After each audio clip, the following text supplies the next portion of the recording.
Halo, selamat berjumpa dengan saya Zulhan Hadi, jurnalis Radar TV Genteng. Pada kesempatan ini saya sedang bersama dengan seseorang yang sangat fenomenal. Setidaknya dalam sepekan ini namanya disebut-sebut, dicari-cari terkait fenomena yang baru saja muncul di Banyuwangi dan menggegerkan jagat nasional, sebentar lagi mungkin internasional, apalagi kalau bukan Perdunu. Bersama saya, di samping saya sudah ada seorang tokoh sentral Perdunu. Kita kenalkan Mas Fatah atau disebut Gus Fatah. Selamat pagi Mas. Pagi. Sehat Mas? Alhamdulillah sehat. Oke. Kita kepengen tahu juga sebenarnya Mas Fatah ini, nanti kita ngobrol jauh Mas mengenai Perdunu, mengenai fenomena yang ada di kanan kirinya. Tapi sebelumnya mungkin masyarakat perlu tahu sebenarnya Mas Fatah ini siapa, rumahnya di mana, kemudian dari padepokan mana, kira-kira begitu. Mungkin Mas Fatah bisa mengenal nama itu, nama asli atau nama alias atau bagaimana gitu. Nah, nama asli saya Abdul Fatah Hasan. Abdul Fatah Hasan, saya asli kelahiran Tegalsari. Di Tegalsari itu kan ada banyak pondok pesantren, ada banyak pondok pesantren besar, dan jadi di tempat saya itu adalah salah satu pondok pesantren yang ada di Tegalsari. Saya berasal dari pondok pesantren Al-Huda Blimbing Sari. Oh gitu. Ya, jadi saya anak keempat dari almarhumlah Kiai Haji Hasan Hamdi ya saya. Dan saya sampai hari ini aktivitas keseharian ya di rumah, ngopeni santri, juga kadang berinteraksi dengan masyarakat.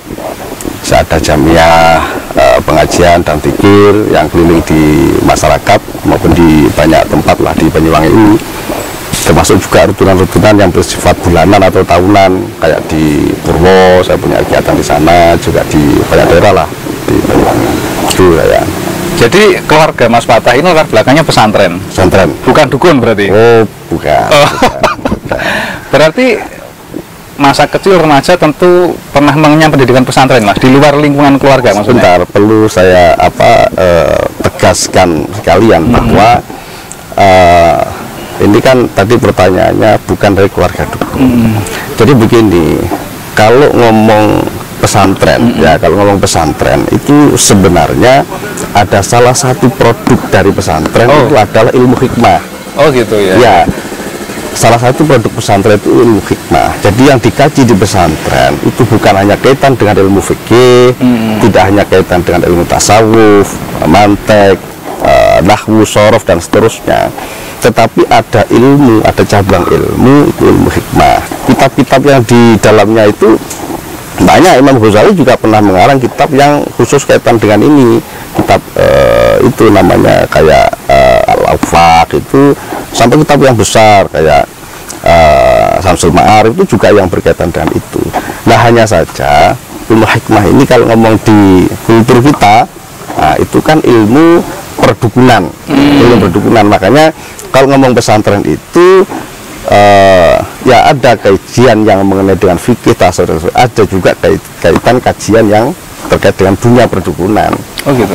Ya, termasuk di pesantrennya keluarga besarnya Gus Fatah ini juga itu dibahas ya? Ya, ada kajian khusus kaitan itu. Makanya kalau tadi pertanyaannya berarti bukan dari keluarga dukun, ya berarti kan ada sisi kajian di dukun, tapi lebih kuat. Kalau di rumah saya itu orangnya menyebut Mbah Yai kan begitu kan, Mbah Hamdi gitu. Kalau saya kan sebagai anaknya, tapi yang meneruskan dari aktivitas pesantren di rumah. Oke, berarti sejak kecil atau mungkin sejak masa anak-anak Gus Fatah ini sudah setidaknya melihat dan mengenal apa itu ilmu hikmah, terus kemudian sudah melihat perbedaan-perbedaan dan produk-produk pesantren yang seperti ini Mas ya? Oh iya, karena memang selain di rumah kita kan juga berinteraksi dengan banyak pesantren yang ada, bukan hanya di Banyuwangi, di Jember, di Kediri dan seterusnya. Semuanya ya sangat lekat dengan kajian ini. Hanya saja kan biasanya tahapan-tahapan pendidikannya ini kan kalau sudah selesai dalam kajian fikih tasawufnya itu biasanya kan ke kajian ini. Biasanya kan di bulan-bulan tertentu ada pengajian yang khusus membahas masalah kitab-kitab perdukunan itu. Oh gitu. Ya. Kalau Gus Fatah sendiri mempelajari secara langsung, secara terstruktur gitu di keluarga besar atau setelah di pesantren aktifnya begitu?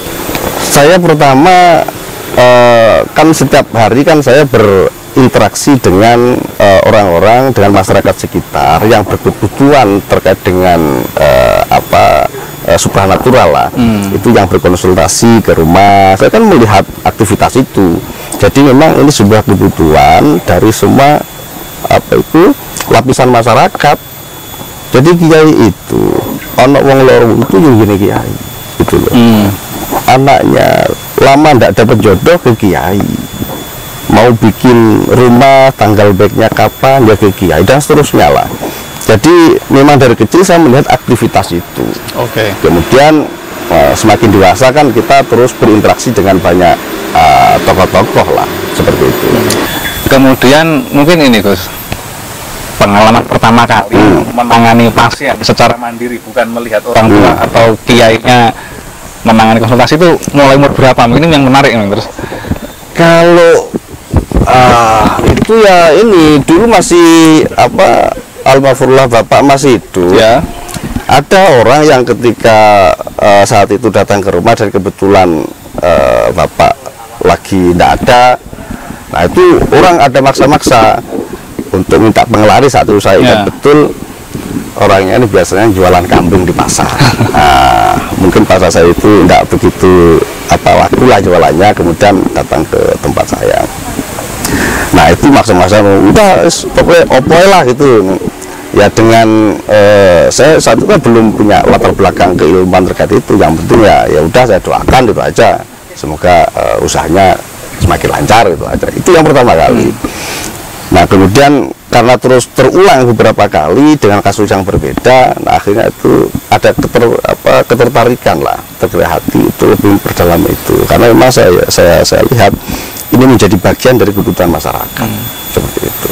Dan memang seorang kiai itu ya kayak andit buka toko perajangan, ketika ono wong tuku uyah ande iso ngedoli, ono wong tuku berambang iso ngedoli. Jadi kita tidak bisa menolak apa yang diinginkan oleh masyarakat, tetapi dengan batasan-batasan yang penting tidak sampai melanggar kepada tauhid. Berarti Gus Fatah ini mengawali karir, saya nyebutnya di dukun kita aja mengawali karir sebagai dukun penglaris, berarti kurang lebih gitu Gus? Kurang lebih begitu. Tidak apa-apa, karena memang penyebutan dukun ini sebenarnya kan sah-sah saja, tidak tabu sebenarnya. Karena dalam segmentasinya dukun ini mulai dari dukun bayi, dukun jampi, orang yang bikin ramuan jamu-jamu itu, sampai kepada hal-hal supranatural ini masuk segmentasinya dukun. Jadi saya kira dari yang logis dan non logis, dari medis dan non medis, itu masuk dalam segmentasinya dukun. Makanya saya lebih cenderung menggunakan kata dukun, makanya terus mendirikan Perdunu itu, daripada menggunakan istilah seperti supranatural, seperti paranormal. Nah ini kan saya kira lebih luas maknanya ketika kita menggunakan kata dukun sekalian. Sedikit mulai terkuak apa sebenarnya Gus Fatah dan bagaimana dia mengawali karir di dalam dunia perdukunan kita bahasa. Mungkin kita nanti akan membahas soal Perdunu, tapi kita masih penasaran dengan sebelum Perdunu ini ada Gus Fatah atau Mas Fatah. Saya mau nyebut Gus masih orangnya asik di Banyuwangi kira-kira, atau di Banyuwangi orang dengan kemampuan dengan profesi seperti Gus Fatah ini kira-kira ada berapa ratus, ada berapa ribu, atau ada berapa mungkin? Di Banyuwangi ini banyak sekali. Bahkan di setiap kampung itu orang yang dituakan itu ada. Setiap kampung dengan spesialisasi masing-masing. Jadi tetapi kan memang secara kultur, secara kebiasaannya mereka itu individual, dan tidak komunal lah. Nah saya mencoba untuk membuat sebuah organisasi yang di dalamnya itu bisa menjadi naungan mereka semua, dan ini juga menjadi edukasi kepada masyarakat bahwa mereka ini biar kemudian tidak dan tertutup itu tidak tertipu dengan pelaku-pelaku yang memanfaatkan modus dukun dan perdukunan. Jadi inilah yang menjadi harapan kami.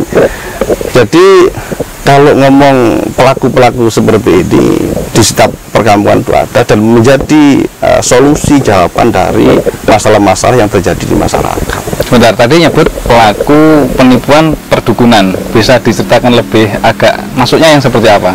Ya kita lihat di internet itu kan banyak toh yang menawarkan ini dan seterusnya, itu kan banyak toh. Biaya tarif. Nah, dan seterusnya itu kan banyak. Nah, makanya organisasi ini kalau memang nanti betul-betul bisa terbentuk dan kemudian diterima oleh masyarakat, saya ingin di sini ini menjadi edukasi kepada masyarakat secara luas, begitu juga menjadi tempat diskusi para pelaku-pelaku spiritual dari latar belakang yang macam-macam itu. Menjadi diskusi bareng-bareng bagaimana untuk bisa memberikan kemanfaatan yang sebesar-besarnya kepada masyarakat. Oh, jadi latar belakangnya tadi apa, Perdunu itu salah satunya ini kan? Salah satunya itu yang latar belakang. Oke, kita langsung loncat ke Perdunu gitu kalau gitu. Jadi pertanyaannya lagi juga begini, ini kalau ngomong momen, kira-kira kan sebenarnya konsep mungkin ya. Kenapa tidak kemarin ada sebelum pilkada? Kenapa nggak ngambil waktu sebelum pilkada aja? Justru kalau kita mengambil momen sebelum pilkada digelar, saya khawatir nanti multitafsirnya itu lebih besar. Sekarang saja multitafsirnya seperti itu.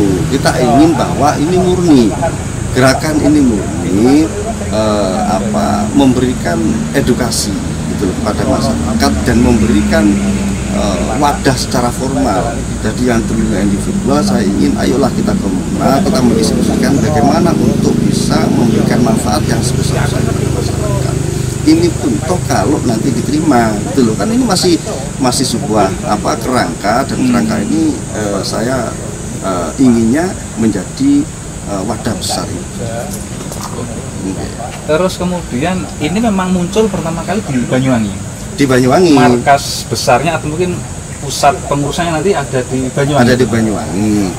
Jadi ini ide pertama muncul di Banyuwangi, kemudian kita sempat mendeklarasikan di Banyuwangi, dan nanti kalau toh oleh Allah ditakdirkan untuk bisa dilanjutkan menjadi organisasi sampai kepada mengformalkan organisasi ini. Nah, ini di Banyuwangi. Hanya saja kan memang dari perkembangannya sepertinya memang sudah mulai banyak sekali yang gabung di dalamnya, bukan hanya personal tetapi kelompok-kelompok itu kita terus pada mulai kepingin gabung lah dengan latar belakang mereka masing-masing. Kok maaf, ini kok satu sisi ini responnya bagus, tapi Gus Fatah kok sempat menyebut kalau ini disetujui atau diterima masyarakat, apakah ada potensi ditolak masyarakat begitu atau bagaimana? Ya kan harapan kita kehadiran organisasi ini kan memberikan manfaat yang sebesar-besarnya kepada masyarakat.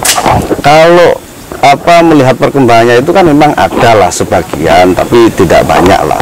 Itu yang kurang bisa menerima organisasi ini, karena memang secara kultur itu kan individual, tidak komunal gitu loh.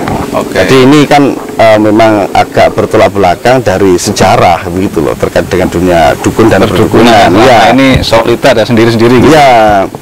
Jadi itulah makanya harapan saya itu bisa diterima, kemudian kita bisa memberikan manfaat yang sebesar-besarnya kepada masyarakat. Baik Mas Fatah, tadi kan Perdunu lahir atau dideklarasikan di Banyuwangi. Ini istilahnya founding fathersnya, pendirinya itu siapa aja, tim intinya itu siapa aja selain jenengan ini? Ya, tim intinya itu ya saya sendiri, ya. Ada Gus Wahru itu selaku penasihat, penasihat. Ini backgroundnya pengasuh pesantren, Pondok Pesantren Al-Absor di Purworejo, juga sebagai pimpinan Padepokan Surojati di Alas Purwo. Terus ada lagi sekretaris umum ini Nur Fatoni itu sekarang menjabat kepala desa di Sumberarum. Lokasi deklarasi kemarin di lokasi deklarasi kemarin itu sekretaris umumnya. Terus ada beberapa tokoh yang lain. tetapi kan ini struktur yang belum paten lah, karena memang kita belum mendaftarkan di Kemenkumham. Ini hanya struktur yang di awal itu kemarin dibentuk, tetapi ini belum dipatenkan menjadi pengurus. Tadi ada nama Ali Fatoni, Fatoni, Kepala Desa Sumber Arum. Saya juga ada nama ini yang saya lihat di sini. Ini salah satu tokoh ya cukup ngetop. Mungkin bisa disebutkan atau dijelaskan. Anggota DPR Gus Munib itu selaku apa beliau? Oh enggak. Gus Munib itu tidak masuk dalam struktural. Memang begini, awal beliaunya urun rembuk lah, urun rembuk terkait dengan gagasan Perdunu ini. Beliau menginginkan Perdunu ini bisa memberikan manfaat kepada masyarakat. Jadi secara moral beliaunya memang memberikan arahan-arahan lah kepada teman-teman di Perdunu ini. Nah, karena kedekatan mungkin ya, karena kedekatan saya dengan Gus Munib dengan teman-teman yang lain, nah ini ada yang mencoba untuk menyandingkan lah dalam struktural ini Gus Munib masuk di dalamnya, mungkin itulah. Tapi tidak masuk. Jadi beliau belum tertulis dalam struktur, belum. Ini berarti struktur kepengurusan masih sangat fleksibel, kan? Pengurusan masih bisa berubah-ubah, masih bisa ada orang lain masuk, termasuk mungkin saya misalkan bisa masuk gitu. Sangat Kira-kira kalau kita pengen masuk atau bergabung di Perdunu, khususnya di pengurus intinya, apa sih syarat pertamanya?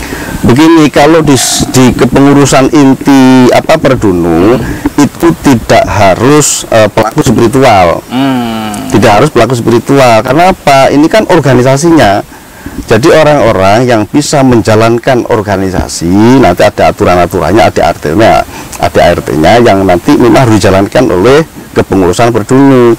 Nah, kemudian nanti kalau masuk di item-itemnya, seperti katakanlah dukun pijat, kepengen gabung di Perdunu, berarti memang beliaunya ini harus punya kemampuan untuk melakukan aktivitas itu. Jadi nanti kalau memang ya kita ini berikan sejenis sertifikat bahwa beliau ini bisa melakukan aktivitas dan bisa dipertanggungjawabkan kepada masyarakat, begitu. Berarti ini kira-kira masih membuka berapa personal atau berapa posisi lagi, Mas, yang bisa diisi oleh orang lain, oleh orang baru? Yang masih belum ada itu kan kuota perempuan lah nanti. Perempuan masih belum ada. Jadi nanti harapan saya ada teman-teman perempuan yang memang jiwa organisasinya itu bagus, bisa mengelola organisasi dengan bagus. Nah, ini Perdunu sangat bisa menerima. Jadi kalau ada organisasinya, perlu saya garis bawahi, itu tidak semua harus pelaku spiritual. Seperti Pak Tony kan bukan pelaku spiritual sampai hari ini lah, mungkin entah kalau nanti belajar kita tidak tahu. Tetapi beliaunya kan secara organisasi kan mateng. Pernah pengalaman di Ibnu, Angsor maupun beliau mumpuni dalam organisasi, dibutuhkan oleh Perdunu bagaimana mengelola organisasi ini dengan baik, begitu. Oke, baik. Sifatnya terbuka dan tanpa ini ya, Mas ya, tanpa istilahnya tanpa siapa yang minat nanti diseleksi atau bagaimana gitu ya? Yang pasti syarat utamanya itu kan ya harus mempunyai jiwa organisasi yang kuat, punya misi dan yang kuat. Jadi yang kita inginkan itu bagaimana dia bisa berkontribusi dalam pergerakan organisasi ini maksimal. Karena ini kita berbicara organisasinya. Sebenarnya kalau melihat ini Perdunu itu ya nggak beda dengan organisasi lain ya, asosiasi persatuan gitu, nggak ada bedanya gitu. Udah ada bedanya tuh. Sekarang kalau di Kemenkumham itu kan kayak strukturnya kan ya sama saja sebenarnya. Ya, bedanya mungkin lebih bisa atau lebih ahli bermain halus gitu. Kalau nanti organisasinya sudah terbentuk, kemudian tujuan utamanya nanti juga bisa sudah disepakati oleh semua bahwa nanti pergerakannya ini dan ini. Nah, kemudian ya kita bikin program kerja yang terus kemudian kita pastikan bahwa itu bagian dari rencana kerja Perdunu. Gus Fatah menargetkan Perdunu ini bisa sampai berapa cabang atau berapa pengurusan di berapa provinsi? Ya, kalau harapan ini bisa terbentuk di semua wilayah di Indonesia. Kalau sampai hari ini kan memang sudah banyak yang komunikasi saya untuk bisa membuka cabang dan wilayah di daerah masing-masing, hingga Sumatera, hingga daerah yang lain lah yang sudah menghubungi saya untuk bisa bikin cabang di daerahnya masing-masing. Tetapi kan yang di pusat saja kan belum daftarkan di Kemenkumham. Jadi saya ingin ini selesai dulu di pusat. Nah kemudian kita pastikan bahwa aturan main di dalamnya begini sudah selesai itu semua. Baru kita nanti berbicara. Gus, ini misal nanti respon masyarakat secara nasional bagus, tapi masyarakat Banyuwangi ya entah bagaimana, misalkan ini tidak menerima, mungkin nggak markas besarnya dipindah di kota lain? Saya kan begini, saya kan asli Banyuwangi, ya. Asli Banyuwangi, dan harapan saya ini juga bisa memberikan manfaat terutama masyarakat Banyuwangi. Itu harapan saya. Makanya kita memberikan ruang diskusi bagaimana untuk masyarakat ini bisa berkontribusi secara pemikiran. Organisasi ini seharusnya begini loh, agar kemudian bisa memberikan manfaat. Kita membuka ruang diskusi itu, makanya masih membuka untuk monggo kita mendiskusikan bareng. Organisasi ini sudah sudah membentuk kepengurusan, kita lengkapi, kemudian kita membuat program-program. Ayo kita rembuk bareng. Kenali dulu, baru komentar, kira-kira gitu ya? Iya, jadi saya membuka diskusi. Tapi begini Gus Hasan, memang pasca ini Perduming dideklarasikan, terus kemudian viral, respon mendukung dan kontra juga sangat banyak ya? Banyak yang kontra, banyak yang mendukung Gus? Ya, saya tidak tahu pastilah antara tetapi kalau kita mengacu kepada komen-komen netizen di banyak media itu, kita kan tidak bisa memastikan, karena begini, kalau di online itu antara orang seusia SD dengan profesor itu kan punya hak yang sama untuk komen, gitu loh. Di ruang yang sama bisa saling komen-komenan, ini seorang profesor dan seorang SD. Makanya kita tidak bisa kemudian itu menjadi ukuran. Tapi yang pasti saya ingin itu masukan lah dari semua pihak yang kemudian bisa memberikan kontribusi manfaat kepada masyarakat. Jadi kalau dari amatan saya ada dua Gus Fatah yang komen yang bikin viral. Yang pertama Perduming sendiri sudah viral. Yang kedua ini dalam beberapa berita online disebutkan mau ada festival Sandera. Yang saat ini viralnya sebenarnya yang tadi itu sudah viral, kemudian ada viral lagi yang gara-gara ada yang menyebut festival Sandera. Sementara kan di Banyuwangi ini kita tahu mungkin selama pemerintahan Abdullah Azwar Anas ini festival adalah festival wisata, ya begitulah. Ini gimana komentar atau sebenarnya penjelasan dari Gus Fatah selaku Ketua Perduming? Kami kan sudah dapat undangan dari dinas kebudayaan dan pariwisata di Banyuwangi untuk kita memberikan klarifikasi terkait dengan beredarnya rencana program yang dicanangkan oleh Perduming terkait dengan festival Sandera itu. Makanya jawaban itu akan saya uraikan, akan saya klarifikasi di dinas pariwisata. Belum bisa dibocorkan saat ini? Belum. Jadi saya ingin menyampaikan langsung ke beliaunya, karena memang yang paling berkompeten lah dalam hal ini kan dinas pariwisata. Tapi mungkin sebelum meskipun lah jawaban dari Gus Fatah tidak disebutkan, tapi intinya dari apa yang disampaikan itu tidak seperti itu maksudnya gitu ya? Tidak seperti yang dipikirkan orang-orang yang di komentar itu bukan ya? Saya pastikan itu tidak sesuai dengan apa yang ada di pikiran orang-orang. Jadi ya intinya orang itu kan kemudian hanya melihat makanya perlu saya akan klarifikasi ke tempat yang tepat, dan kemudian nanti biar masyarakat itu terus dari MUI juga saya dan ada audiensi dengan kita, dan kita siap. Kita untuk audiensi, kita untuk berbagi pengalaman juga, bagaimana untuk mereka lah di sini kami sangat berhasil. Yang penting kita itu punya niatannya itu baik untuk bagaimana bermanfaat. Jadi kalau ada yang menyatakan di dalam beberapa postingan munculnya Perduming ini membunuh pariwisata Banyuwangi, ya saya kira segmentasi pariwisata itu kan banyak kan di Banyuwangi, ada wisata alam, ada wisata religi lah yang istilah yang kami sebutkan ada destinasi mistis atau destinasi mistis, dan ini memang saya kira memang ada aktivitas pariwisata yang sama saja kan ini perlu dikelola dengan baik, dan kemudian ini tidak seperti apa yang dibayangkan orang itu. Makanya lebih lanjut akan saya sampaikan di jadi sebenarnya juga semangat promosi wisata ya ternyata tentu dengan segmentasi bergunung seperti itu. Ya, semangat kita itu sama sebenarnya, punya kesemangatan untuk membangun Banyuwangi. Sebenarnya kan itu semangat kita kan memang dengan media yang kita mampu dengan kemampuan yang kita punya. Ya, ini kalau saya pribadi mungkin boleh komentar, ya ini kenapa kemarin waktu deklarasi kita juga diundang, ini mungkin salahnya berdua.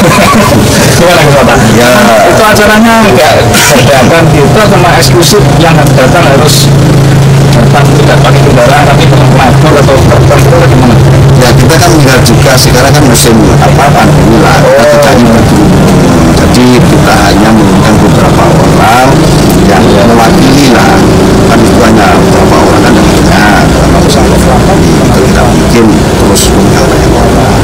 Yang penting menjadi niatan kita itu bisa ada start gitu loh. Jadi deklarasi itu saya kira sebagai start kita berpikir kemana. Jadi sebenarnya kalau dari uraian wisata tidak ada yang salah ya. Pertama promosi pariwisata jelas, deklarasi tidak dihadiri oleh beliau atau tidak banyak undang karena protokol kesehatan. Terus ini kok sampai bisa menimbulkan berbagai komentar yang macam-macam di medsos, berarti ini sudah dibuat tanggung jawab terbenar atau bukan gitu? Ya kita kan tidak bisa mengendalikan apa yang terjadi kemudian di media sosial, karena namanya di media sosial bisa menularkan apa yang menjadi pemikiran mereka masing-masing. Kita tidak bisa mengendalikan itu, tetapi yang harus dikembalikan lagi lah kepada niatan kami dan teman-teman untuk mengawali itu dengan baik, dan saya harap kemudian juga menghasilkan sesuatu yang baik. Itu harapan kami. Dan tentu ini bukan sekedar gimmick pencitraan yang cari sensasi di tengah pandemi, bukan. Ini beberapa netizen komentarnya seperti ini memang. Makanya saya sampaikan ke suara. Teman-teman yang ada di struktural itu semua itu punya aktivitas di komunitasnya masing-masing. Jadi kalau yang daerah terbelakang pesantren, mereka itu punya aktivitas di pesantren, mereka punya aktivitas di masyarakat seperti hubungan-hubungan dan seterusnya. Ada yang dari pejabat negara, mereka punya aktivitas yang lain. Jadi saya kira kita itu punya kesamaan tujuan lah. Hanya itu kita punya kesamaan tujuan untuk bagaimana bisa memberikan manfaat lebih gitu loh. Ini satu lagi mungkin sedikit merancang dari pembahasan. Ada yang menyebut Banyuwangi punya pengalaman orang 9 dan 8 kan ada banyak teman orang yang juga bercanda. Melihat ini juga dianggap membangkitkan atau membangun kembali ingatan seperti kira-kira wisata menyikapi komentar netizen seperti itu. Ini yang dikatakan orang-orang bukan gimana? Ya begini kan, saya kira kami akan menjelaskan semua terkait dengan kegiatan dan media. Itu akan saya sampaikan ke dinas. So karena itu kami akan lebih tepat lah, kami tidak akan ada diskusi dengan para budayawan, juga para praktisi lah di sana. Saya kira nanti kita akan jawab di sana. Kapan diputuskan orang ini? Undangannya Senin. Ya, jadi mau di semua kita kualifikasi di sana, akan kita kualifikasi di sana semuanya. Dulu nanti kira-kira datang ke sana beberapa personel. Ya kita tidak mengundang orang yang tidak ada kaitannya dengan Berdua pastinya. Jadi orang-orang yang terpampang di foto itu, nah itu kan ada yang masuk surah, ada yang tidak lah. Nah jadi kita akan mengajak yang variasi struktural yang ada di foto itu, karena juga di musim ini kita kan nggak apa-apa, kita akan mengajak. Oke. Mungkin terakhir terus, memang tadi kalau nggak kenal maka nggak sayang. Biar orang tidak saling lempar bola, lempar sarung di medsos. Kira-kira kalau mau berhubungan dengan terbunuh, mau minta bantuan, mau minta apapun lah, atau mungkin daftar anggota itu menghubungi siapa? Ya sekarang kan masih belum open recruitment, maksudnya kan belum open recruitment atau terkait dengan masalah-masalah di masyarakat, kita belum membuat seksi-seksinya. Jadi kemudian kalau dari berita tertentu terus ada seksi-seksinya, kalau masalahnya begini, oke berarti ke divisi ini dan sebagainya. Kalau sekarang kan belum, ini organisasinya masih belum. Sementara dulu setelah nanti kita lanjutkan.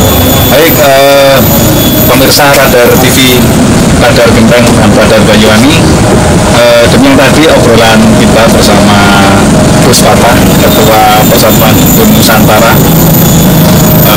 Semoga membawa sedikit pencerahan dan bisa membawa pemahaman mengenai perbunuhan biar tidak salah paham terus-terusan.